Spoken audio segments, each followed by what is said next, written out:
Welcome to yet another class of system modeling and simulation. Today we're going to deal with unit 1, that is single channel queuing system. Let's look at the problems and what single channel queuing system actually means. So let's get on with the video. Okay, so let's look at what a single channel queuing system means. So a single channel queuing system has three components. First you have the calling population, the waiting line and the server. So the calling population has the customers or the orders that are yet to be processed. The waiting line is the line in which the orders are waiting in order to get served by the server. The server processes all the requests given by the customers or the orders, and after it is done processing, it is again sent back to the calling population to wait.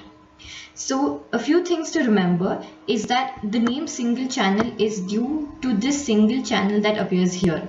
It is a single flow of orders, so there is no n channels that are there. It's a single channel through which orders are processed and sent to the server, and the calling population is infinite.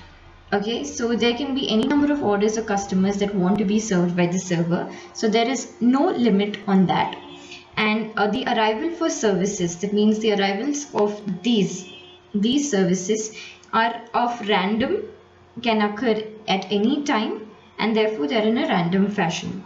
The service times of these orders are also random. That means the service time of this is not dependent on this. So they are random and they occur in a random fashion. And the last thing, the system capacity, that is this particular waiting line, has no limit again. Any number of items or any number of orders or customers can wait in the waiting line without having a limit. So with these few points, let's move on to the example problems that we need to solve. Okay, so the first problem lists this. A small grocery store has only one checkout counter. So this gives an indication that it is a single server. Customers arrive at this checkout counter at random from 1 to 8 minutes apart. So this is their arrival time, 1 to 8 minutes. Each possible value of inter-arrival time has the same probability of occurrence. The service times may vary from 1 to 6 minutes with the probability shown in this table, table 5. The problem is to analyze the system by simulating the arrival and services of 6 customers.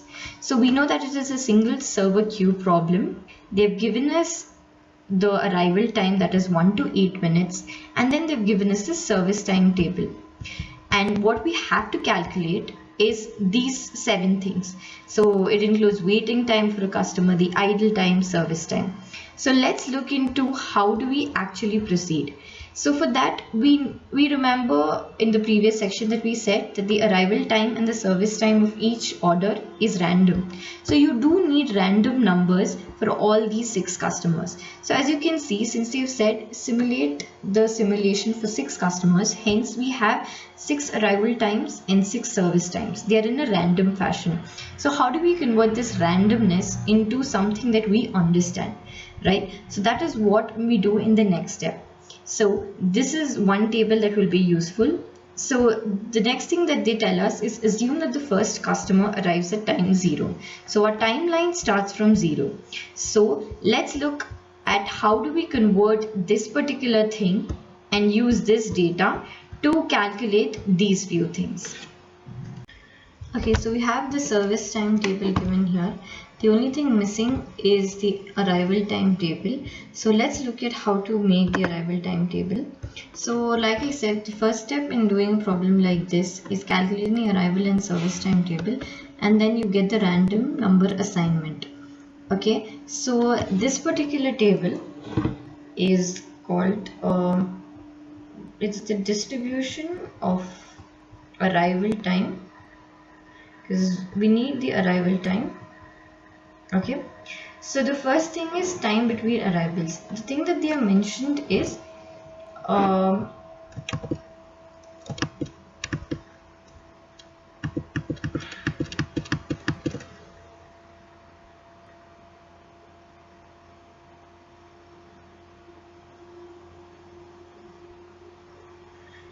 the thing that they have mentioned is that it is 1 to 8 minutes apart. So we know that the arrival time lasts from 1 to 8 minutes. So the thing that we have to write is 1, 2, 3, 4, 5, 6, 7 and 8.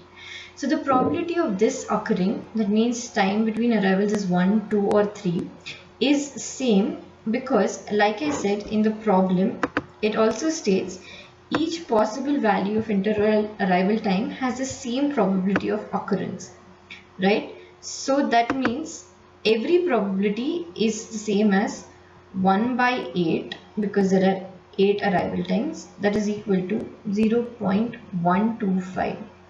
So probability for each thing remains the same. So I'm just going to write 0.125. Similarly for this.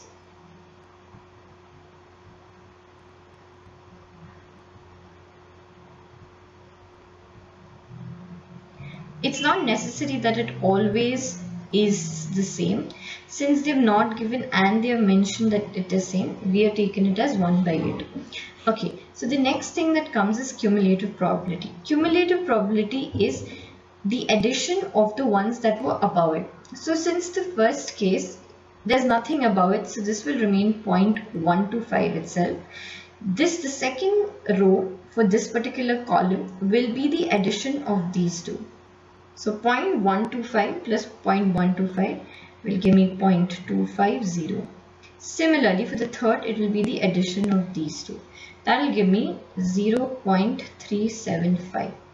And going on, so I get 0.500, 0.625, 0.750, 0.875, and lastly 1.00.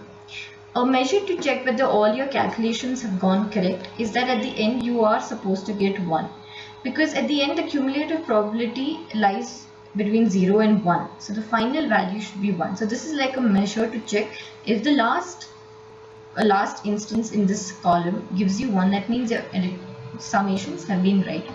So now with calculating the cumulative probability, we can assign the random number associated with each arrival time. So as we said, so random numbers last from 0. So 0 to 125. Similarly, 125 cannot come here. So it is 126 to 250. Right? And similarly, this will be 251 to 375. 376 to 500. 501 to 625, 626 to 750, 751 to 875, and finally 876 to 1. So anything above that comes here. Okay. So with this we get the random digit assignment. So this is helpful. This particular column will tell me where the random digits lie. So since we have calculated the arrival timetable, now it's time for the service table. So for service table, since they've given this particular table, the first two columns of our table is filled. So let's see. So we are done with this particular thing, distribution of arrival time. Now when we come to distribution of service time, so similarly the table is given, so service time 1 to 6 with these probabilities. So let me just write that down. So I have 1, 2, 3, 4, 5 and 6 with the probabilities going like 0.1, 2,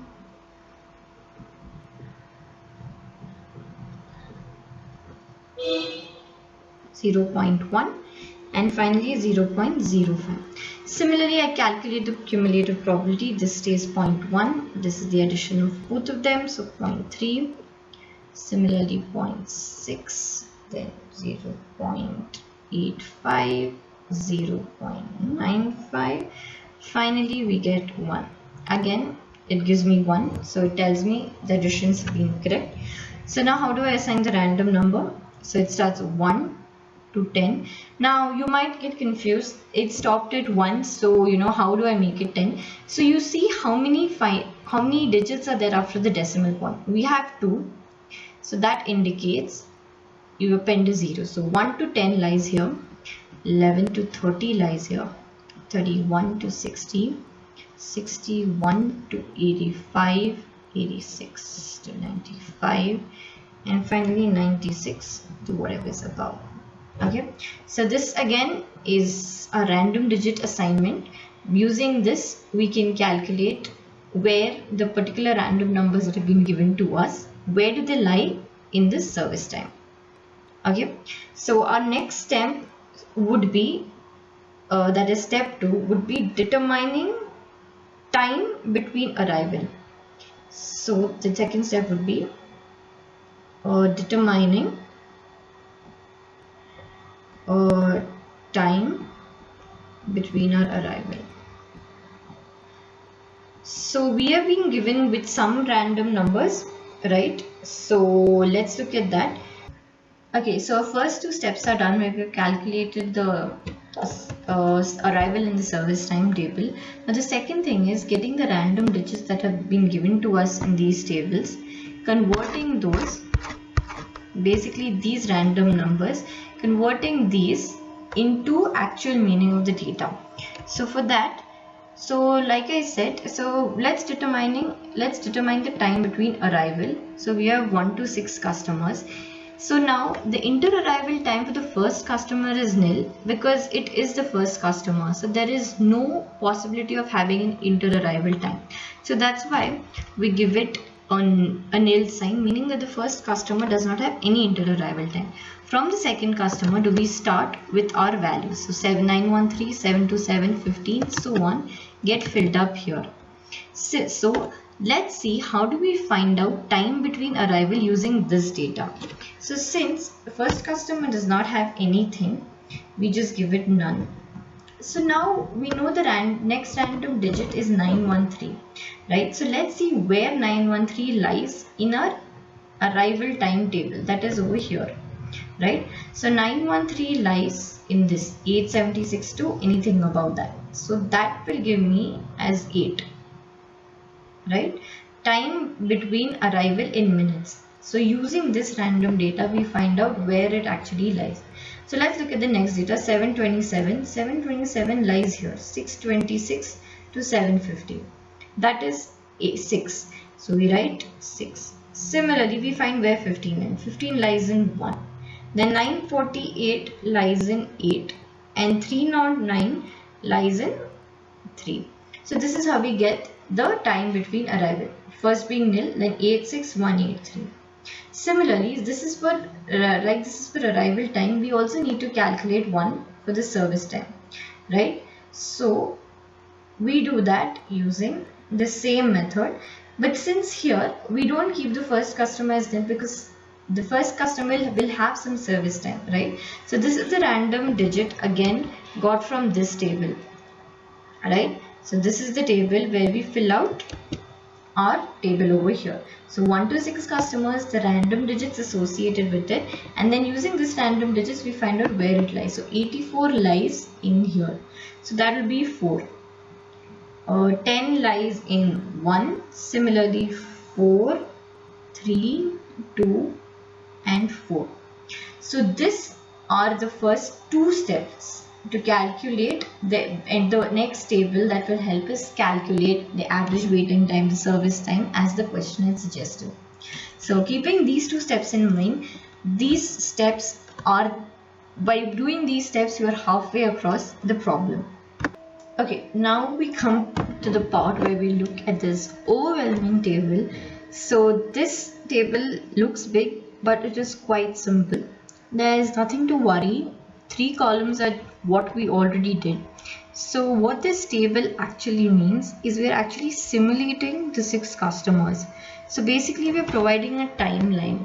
What we are doing is we're telling the customers the inter-arrival time, arrival time, the service time that it has, the time the service actually begins, waiting time, the time the service ends, then the total time spent in the system. That means how much time the service is there in the system, and then finally the idle time of the server. So if you just remember these few things, look at it as a chain of events that happen. So you can remember these things, and since it's 6 customers, so we have 6 rows that tell us each customer's details. So this table is got from the first table that we had calculated, the inter-arrival time. So where we had the random digits and we saw in which range they lie in, and then finally got this. So we have this from that table, and so is this one. So finally, how do we start with the third column, that is the arrival time. So arrival time, since we know it's on a timeline, right? So the first arrival time, we also had in the question that, assume that the first customer arrives at time 0. So hence the service time or the arrival time for that particular customer becomes 0. Now this customer, the next customer will be the addition of this. So 0 plus 8, similarly 8 plus 6, 14, 15, 15 plus 8, 23, and finally 26. So arrival time of each of these processes. So this table is got from the previous table. So when does this service actually begin? So this arrives at time 0, since there was nothing before it. So this can easily start at time 0. Now this particular thing, how much does it have to wait in the queue before it actually starts? Since it's the first customer, there's no waiting time, hence we have 0. Now when does the time service ends? Since it started at 0, the service time is 4. When you add these, you get 4. So it ends at time 4. Now the total time spent in the system is the addition of these two, right? In the system is the service time plus the time it waited in the queue. So this will be 4. Idle time of the server is 0 because since the time it started, it's been using all the cycles. So coming to the next customer, so the time the service begins. So this has ended at 4 and it has arrived at 8. So it will start only at 8. Waiting time, again it didn't have to wait because as soon as it arrived, the server was free, so it could handle it. The time the service ends is 8 plus 9. 8 plus 1, sorry, 8 when it begins, and the total service time, so this will give me 9. Time spent in the system is again the time it took since its arrival, so it is 1 again because 1 service time and it didn't have to wait in the queue, that's why 1. Idle time of the server would be 4 because it ended at 4. Right, the first customer service ended at 4 and then the next thing started at 8. So there was a difference of 4. So that's why we write as 4. The next customer would be the same thing. Times, this one ended at 9. This one came at 14, so there's no problem. We can just write 14. It began at 14. Waiting time, again it didn't have to wait anything, so this is 0. Then the time the service ends is 14 plus 4, 18.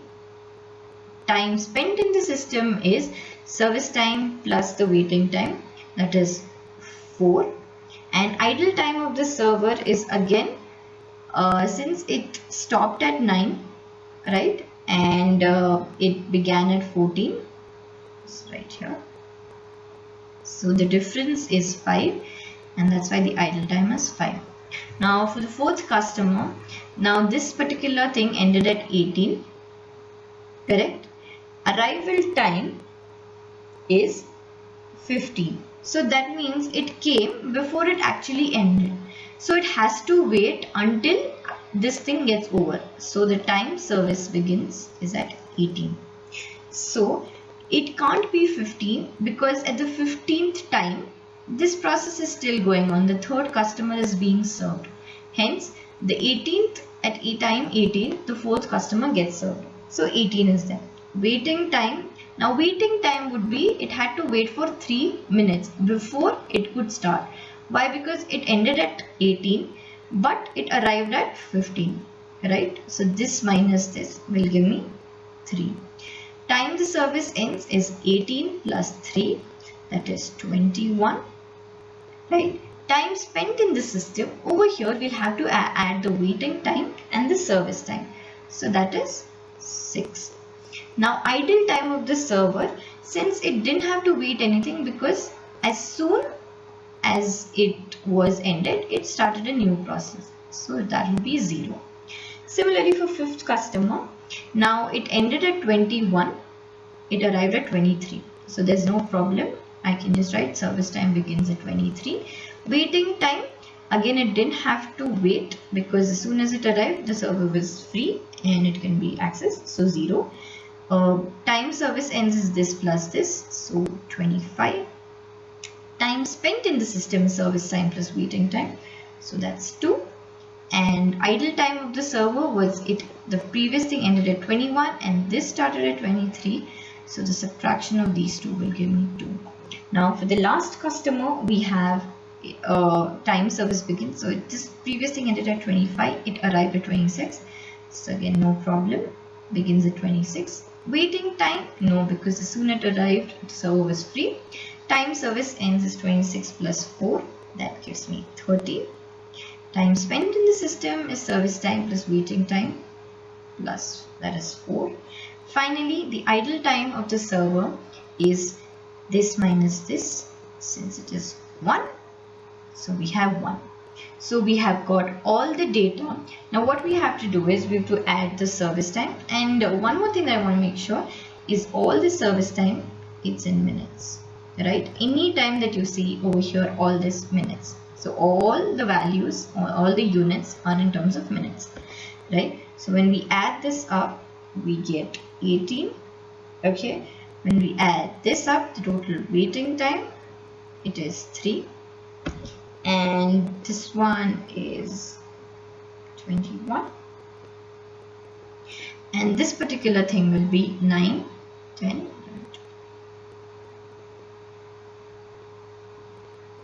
Right? So we have the total. Now comes the part of calculation, which we will look in the next section. So after finding the big table, what we have to calculate that's given in the sum is these 7 things.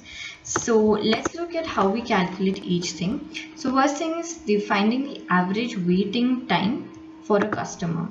So we know the average waiting time is the total time the customer waits in the queue divided by the total number of customers. So we know the total time the customer waits in queue is 3 divided by total number of customers 6. So that will give me 3 by 6, that is 0.5 minutes. So the second thing that we have to calculate is probability that a customer has to wait in queue, right? So that would be probability a customer has to wait in the queue. That is given by total number of customers who actually wait in the queue divided by, again, the number of customers that are there.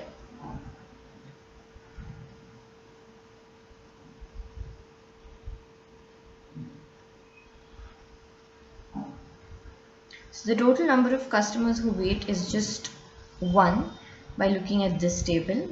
So there's only one customer waiting, so that's 1 divided by, again, 6, the total number of customers. This gives me 0.166 or 16.6%.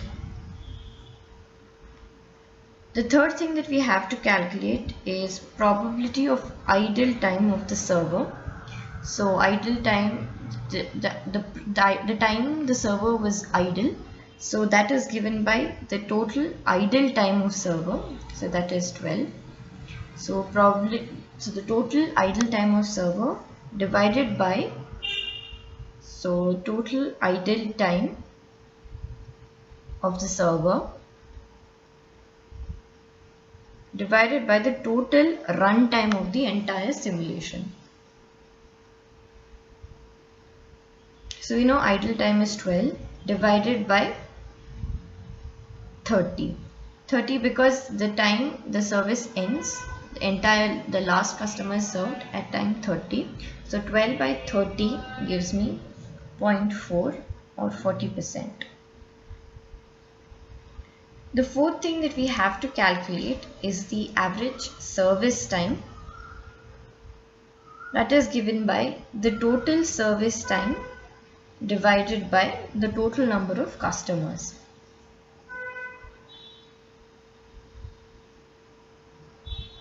So total service time is 18 divided by number of customers 6. So that gives me 3 minutes.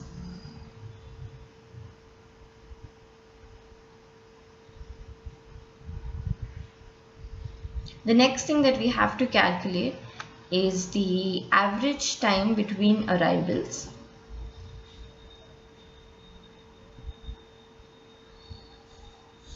That is given by sum of all time between the arrivals. So the sum of all the inter-arrival times that we have divided by number of arrivals minus 1. So why is this number of arrivals minus 1? It is because the first customer has no inter-arrival time. So we don't have to consider the first customer, right? So because of that, we have number of arrivals minus 1 and not 6. So sum of time between arrivals is 26, as we see from this table. The last arrival time is 26. It is nothing but if you add all the inter-arrival times, that is 8, 6, 1, 8, 3. So 26 divided by number of arrivals minus 1. So 6 minus 1, 5. So 26 by 5 gives me 3.5 minutes.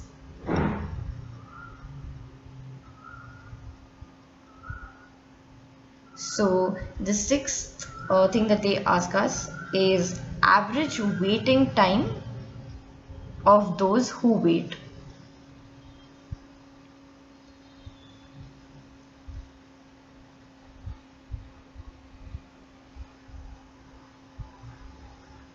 So this is given by total time the customer waits in queue divided by the total number of customers that actually wait. So the total time the customer waited was 3 divided by only one customer waited. So 3 by 1 is 3.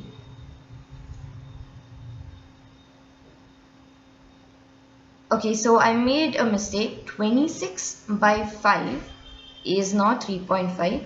So that's a mistake. So please correct that. 26 by 5 gives me 5.2 minutes. So I'm going to write that. So it's 5.2 minutes.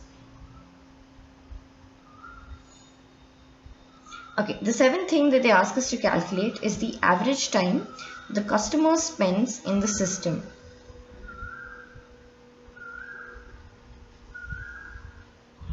So that is equal to the total time customer spends in the system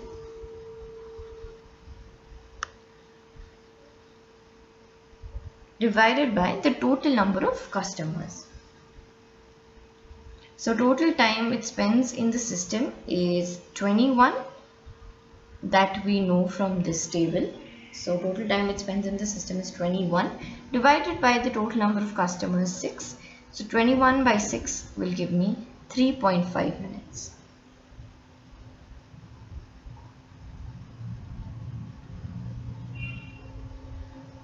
Right? So we've calculated the tables.